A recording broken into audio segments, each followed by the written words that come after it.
Jacob's Well tragedy.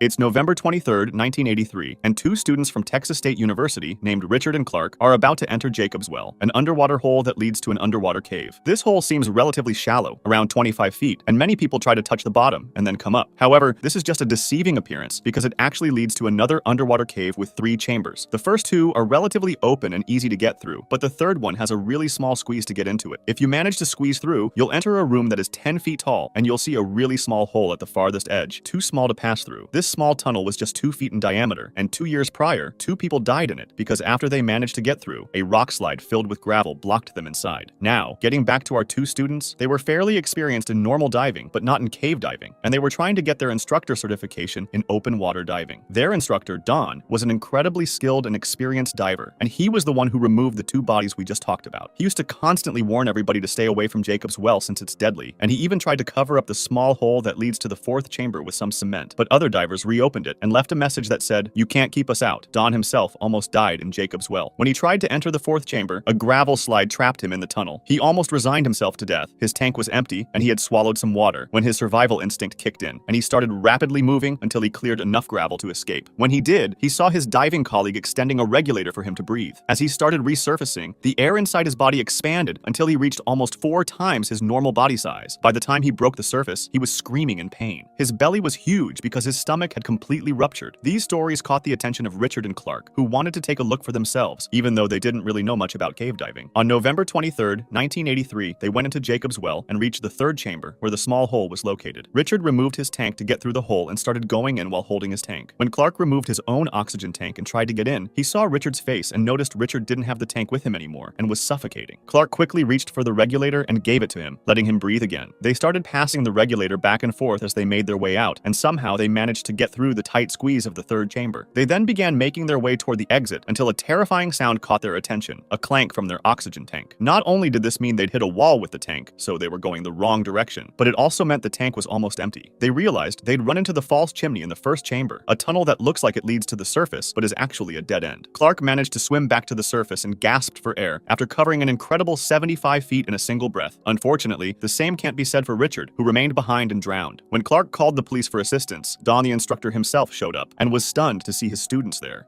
Gollum's Cave.